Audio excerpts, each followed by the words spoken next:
Sa liblib na bahagi ng Samar, may isang lugar na tinatawag na Piringan, isang mahiwagang bayan na sinasabing hindi makikita ng karaniwang tao. Ang kwento ng Biringan ay matagal na bahagi ng kasaysayan ng mga waray. Pinaniniwala ang tahanan ng mga engkanto na napupubli sa mundo ng mga tao. Ang Biringan ay kilala sa kakaibang kagandahan. Ang mga bahay dito yari sa kastay, hinto at perlas na kumikislap sa liwanag ng buwan. Sa gabi, ang bayan ay parang bituin na bumagsak mula sa kalangitan. Ang mga daan ay makinis at tila nagliliwanag, habang ang hangin ay puno ng halimuyak ng mga bulaklak na hindi matatagpuan kahit saan. Sa gitna ng bayan, may isang plaza na palaging puno ng mga tindang hindi mo mahahanap kahit sa pinakamalalaking lungsod. Mga alas na parang nadiliyab, pagkain na nagbabago ng lasa at mga gamit na tila may sariling buhay.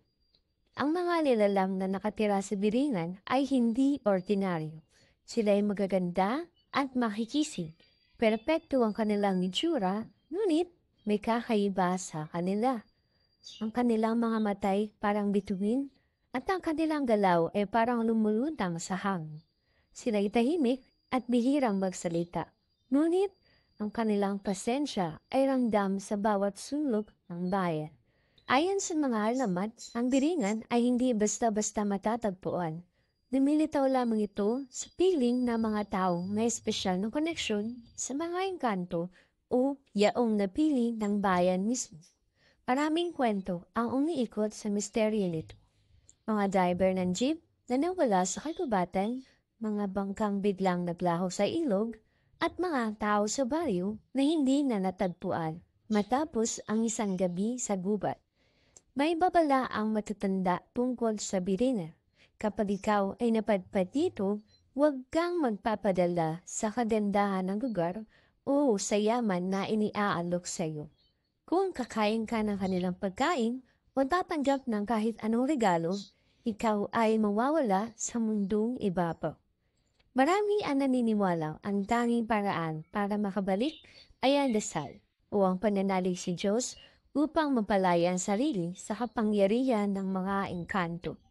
Hanggang ngayon, ang Biringan ay nananatiling misteryo. Sa gitna ng kadiliman ng Samar, sinasabing ang liwanag ng mahiwagang bayan ay makikita pa rin kung ikaw ay titingin mula sa malayo.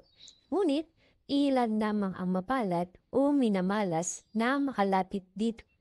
Ang kwento nito ay patuloy na bumabalot sa takot at pagkamangha ng mga tao.